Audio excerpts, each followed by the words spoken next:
Originally from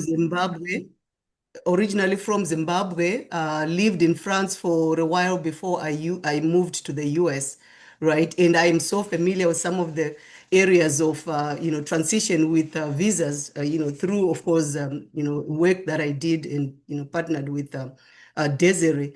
Fast forward, social worker here in the US, and moved on to realize when I joined the Atlanta Black Chamber, and then, of course, the GOC, which is your global opportunities, I realized there was an opportunity for, connecting businesses in Africa, not only just my own home country, but just in general in Africa to, to the US, because I realized I was in a position where I could speak from an American perspective, from living here, and also from just some of those nuances that you experience as a business person, because a lot of times we don't realize it's so important to capture cultural nuances in business and all that kind of things, how people work within those spaces. And that's what I love about GOC, because you do expose these things in all these conversations, helping businesses to understand the importance of that. So my company name, the main company, it's called Biz Global Group. We started off really focusing on travel and tourism, but during the course of time, we realized there was that piece where people wanted to really explore not only just the tourism, but also wanted to do business in Africa. So we combined that so that we could do, you combine your business where, your business is happening. You're also having the opportunity to travel around. And so that has been so successful because what we did was we not only just partnered with businesses in diverse industries, but we also partnered with investors around, not only just in the US and also outside of the US. And that has been a very rewarding partnership that we observed in our growth. And so what we do is initially we get information, intel from our investors, what type of businesses they are looking for and which parts of the world they are looking for these businesses. And we seek out these businesses. And so we do the soft due diligence. And then, of course, sometimes I reach out to Desiree to ask some of the questions I need to guide me, even with just getting that softer due diligence, and then also vet and connect them to the right partners.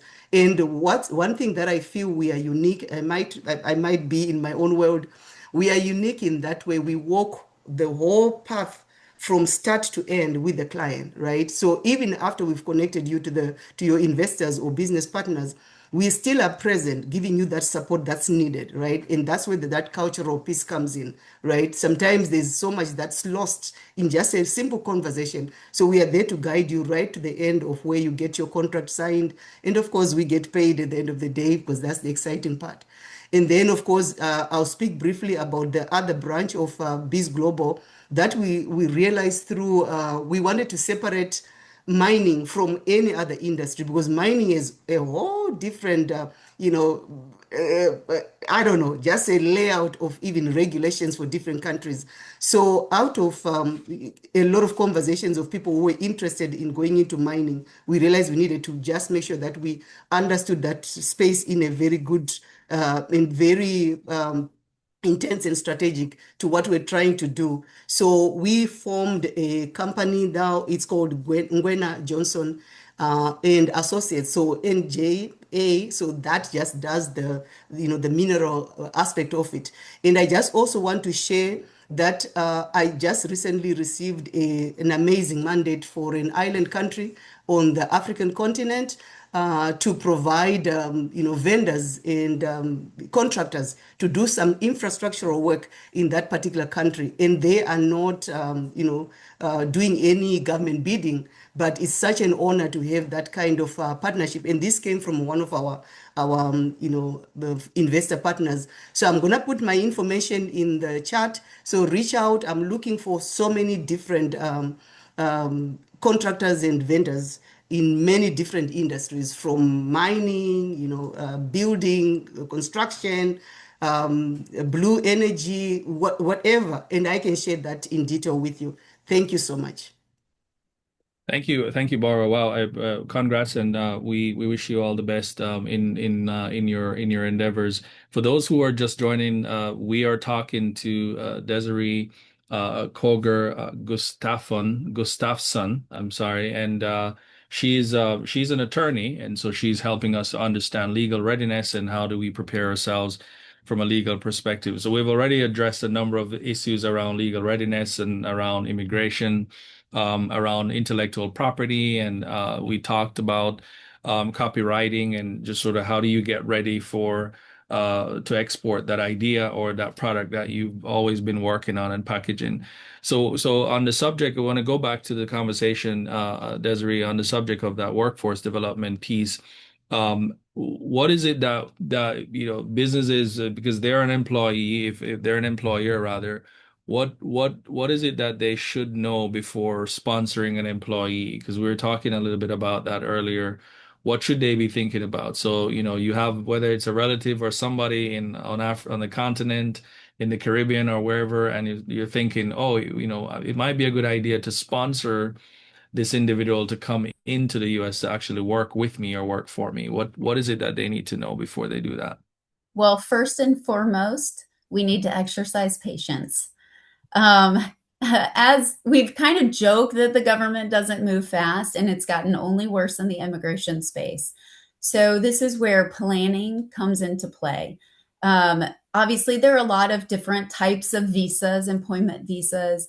Probably the catch-all largest one that I see is the H-1B. That is a lottery system. It comes around once a year.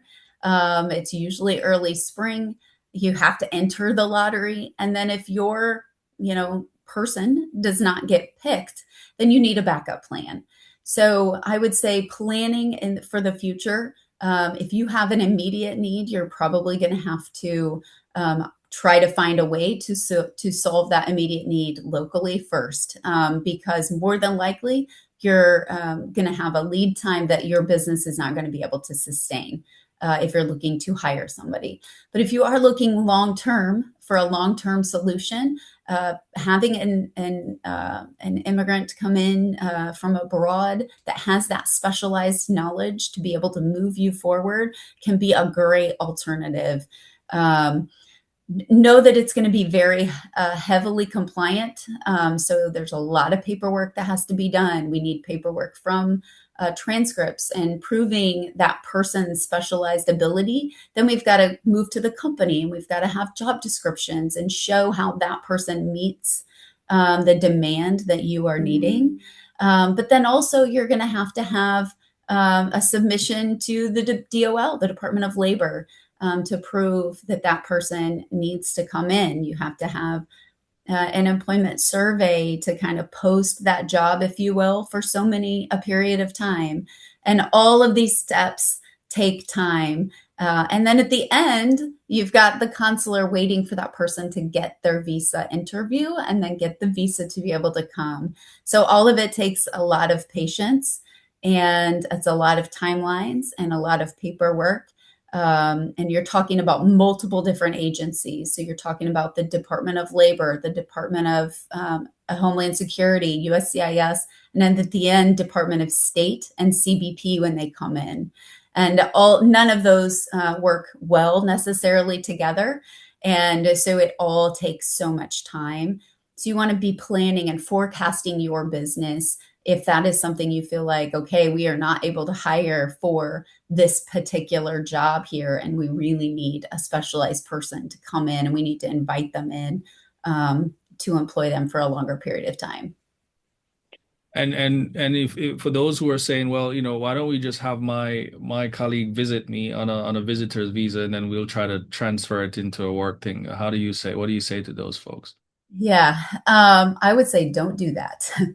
Especially now. So a visitor visa, obviously, like we've talked, each visa category has its own requirements. A visitor visa is for tourism and pleasure. Now, can an investor come and see the U.S. and maybe pick some locations and things like that? Certainly. Or a board member, you can do a B2 visa for that. But the minute they start to do any work or they're furthering that business, you're in violation of that visa, which means down the road, they may not be eligible for adjustment of status, which is where they get their lawful permanent residency. And a lot of times that's their end goal. So I would say, especially in this current environment, making sure that we are following the rule of law along with what is allowed. We have a lot of those F visas too, that students come in and then they start to work and then they need to morph into something else, but yet there really isn't that space. And, they end up violating a term of a non-immigrant visa status. And that really just sets you up for failure, because that is just like a criminal record. This is an immigration record, and it will be with you forever. And it will come back to haunt you at some point. Yeah, that's interesting because I think a lot of people don't realize that, like you said, it's almost like a criminal record. It actually sits with you for your days. I want to launch our poll for you guys so you can start doing the poll. We're coming up on time, but if you have a question for Attorney Desiree, please raise your hand and let's ask away so that we can get her to answer some of your burning questions that you may have. I see Dr. Nicholas, it seems like you do have one. Go ahead, sir. Yeah, greetings, family. Desiree, thanks so very much for being with us on today. If you don't mind, could you share about the kind of the implications of the termination of temporary protected status for certain countries in our work? Thank you. Yeah, great question. So, as many of you know, temporary protected status has been offered to many countries over a long period of time. I've been working with these countries for more than 15 years. And temporary protected status, while it doesn't lead to an immigrant status, it doesn't lead to a green card, it does offer those people the ability to work and support their families. So with that exiting, we're looking at thousands of people who are present in the US and have been, some of them for 15 more plus years. Our Haiti population, our El Salvadorians, and been working. And a part of that workforce, they've developed, a lot of them are very stable employees for these employers. They have developed that institutional knowledge of having somebody around for so long. It really is an unfortunate circumstance that they're going to now be ripped of that status, because once that status terminates, that EAD will also terminate. So if you are an employer that has E-Verified, you're getting these emails notifying you of when that termination and when you have to put the new date on. I'm tired of getting them already. I keep having to redo my I-9s. So it is such an important, again, I think we're going to come back into more of this employment visa type of situation, because they do fill a role in our employers that I think we're going to struggle to find. And thank you so much for bringing just a breath to that topic, because I think it is going to be important, especially in places like Miami, or, where there is a large concentration of TPS holders that have been working and been a stable part of that workforce for a long time. Awesome. Thank you for the question. Janelle, you're up next, quickly. Yeah, I have a question in terms of the L visa. And what is your experiences regarding that, especially in this new, not that new, but this administration? And, like we're looking at getting somebody from Sierra Leone to do some benchmarking here in the US. Like, how long can people stay? What would be the time frame for even, getting him the possibilities of having that L visa? And Yeah. does your firm have experience in securing the L visas for US companies? Thank you. Yeah, thanks for your question. Yes, we've have experience with L visas. Recent experience really is that about 50% are approved. So it is a risk. It is, again, you will get it for about 3 years. It's going to be the end result of that. Lag time, not as much as an H-1B or some of those, but still at least 4 months. It just really depends on the country. I don't know Sierra Leone off the top of my head what that would be. But but usually about 4 months wait at a consulate even to get an interview, even if you get approval. Fantastic. Jade, you have your hand up. Question. Go ahead quickly. Good morning. I wanted to see, in regards to intellectual property and copywriting, specifically written content, could you speak to what restrictions are around the amount of AI use and how that also differs as you go beyond the US? Thanks. Yeah, great question. So AI complicates two areas in our businesses most frequently. One is privacy, of course, of data. And the second one really is it complicates IP. And so there isn't a great, there's probably some case law out there. I haven't researched that in any recent capacity mostly because the immigration has been rolling right along with case law. But, there has to be a significant enough of data-driven, input-driven from a human perspective for that to be able to be copyrighted and or trademarked if it's a design type of thing. So you have to have those controls from people as well as compliance from people that will assist in that AI department. I will say AI, brings in a lot of things with regards to it. It kind of touches other points in your computer, if you will. I don't know if anybody has tried to co-pilot something and then it brings up a topic you had an email on, right? So it's literally got its fingers in everything. And so you really have to have some policy around its use, the protections, and then what they can use it for and what specific third-party kind of generators are involved as well. And as far as copyright's concerned, you're going to have to kind of document all of that to be able to move forward with any type of protections IP-wise for that. Awesome. Thank you. Lisa, you have your question. Go ahead.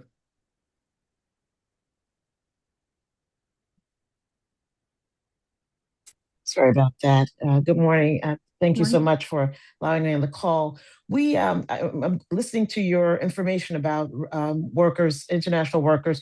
We have a remote worker who we've really value. He has a setup where his payment is made through a third party. Any thoughts on or experience with this type of setup in terms of a remote worker?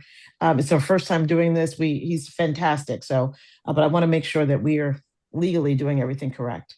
Yeah. I would honestly, depending on the country, sometimes you can incur becoming a taxable event in that country if by employing somebody remotely in that country. It's the same thing for the US. I employ someone in Texas. I have to register as a foreign entity and pay taxes there.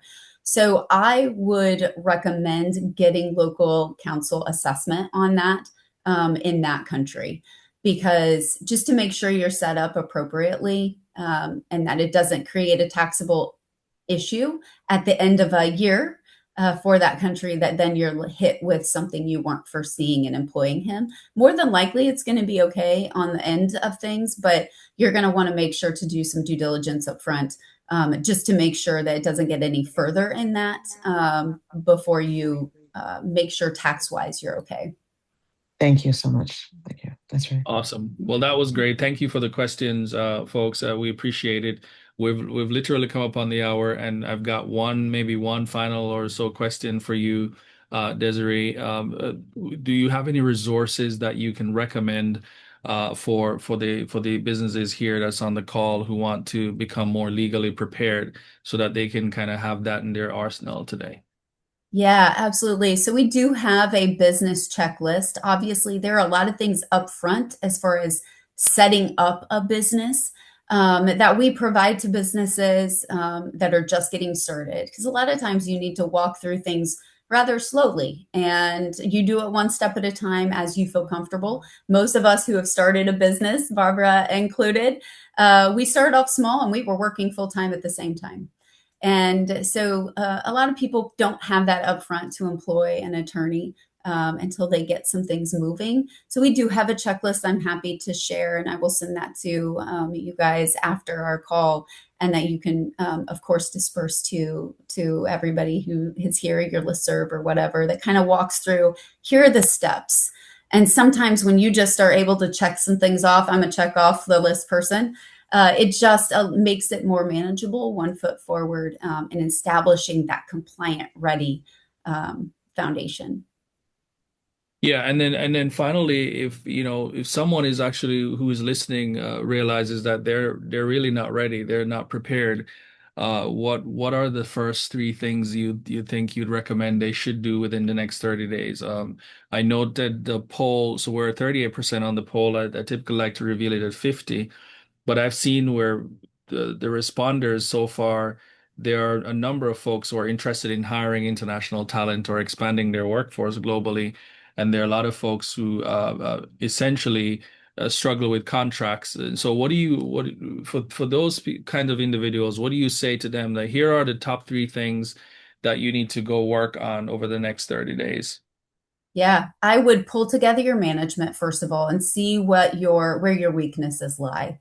And then I would be strategic about getting some assistance with those things. If it's contracts, getting a business attorney to review your contracts, making sure that you are set for that expansion. If it's a global expansion, make sure you have somebody with some experience in that regard.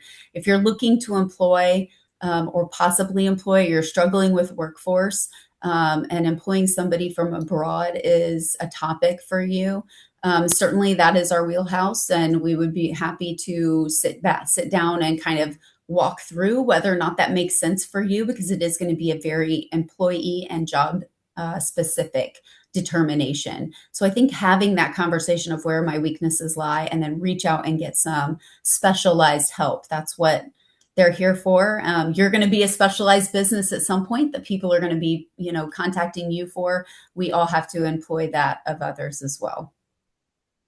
Fantastic. We have so much that we could continue discussing, but the hour has come and we're 5 over. But I do want to thank you, Desiree, for your time and for sharing your insight. And I encourage folks, if you're interested in getting in touch with Desiree, feel free to actually do so. This is an opportunity for members to lean into some of these counsel and some of these advice that we're actually getting. So thank you. I appreciate it. The poll is still at 38%, so I think I'm going to let you fly today because we're out of time.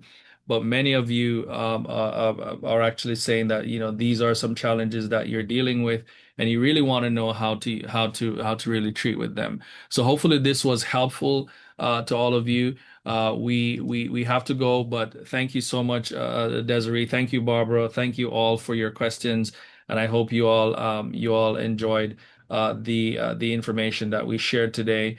And we will definitely be talking to you again next week. We have folks from Egypt. I see Rachel is here from Egypt, and she and her colleague from the entity that they have in Egypt in Cairo. So I didn't realize you've got business owners in our community in Egypt operating, doing well, etc. So if you want to learn more about Egypt, and if you want to sort of lean into that, next week we're gonna be talking to Rachel and her colleague who actually is based in Egypt and is doing a lot of great things. Thank you guys. We appreciate it. See you next week, same time, same place. Thank you so much. Thank you, Desiree. Thank you, everybody. Appreciate it. Desiree, there are people asking for information in the chat.